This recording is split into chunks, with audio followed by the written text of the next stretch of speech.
Call of Duty Modern Warfare, like most Call of Duty games, set out on a mission to be different from the series past. Or rather, it wanted to be more of the same, more of the good old days if that was the type of Call of Duty you were most familiar with. Gone was the futuristic arcade-style gameplay that's now been replaced with a more grounded and realistic approach to a first-person shooter that's been likened more to Battlefield with a Call of Duty sheen on it. The remodeling results in a triumphant success for the franchise that builds on a classic experience and offers the best Call of Duty game in a long time, even if it does experience familiar stumbles as well.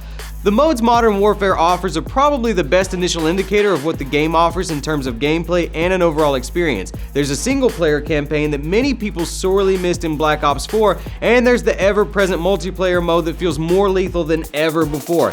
Each mode offers profoundly different experiences. It can't be overstated how gorgeous the campaign looks and how well its characters are handled. Compared to the original appearances of the characters from over a decade ago, seeing iconic people like Captain Price return in all their modern glory felt like seeing an old friend you hadn't seen in years.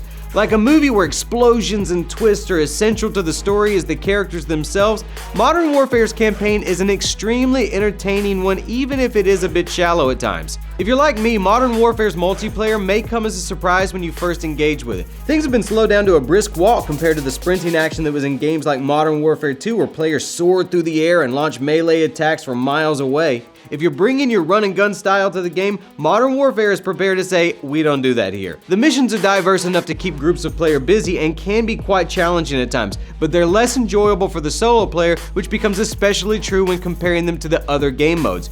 View Spec Ops as you would the deleted scenes and special features of a Blu-ray release. They're fun to visit once or twice, but don't prioritize them over the main feature. It's easy to pick apart these components when isolated, but where does Modern Warfare stand among other Call of Duty games as a whole?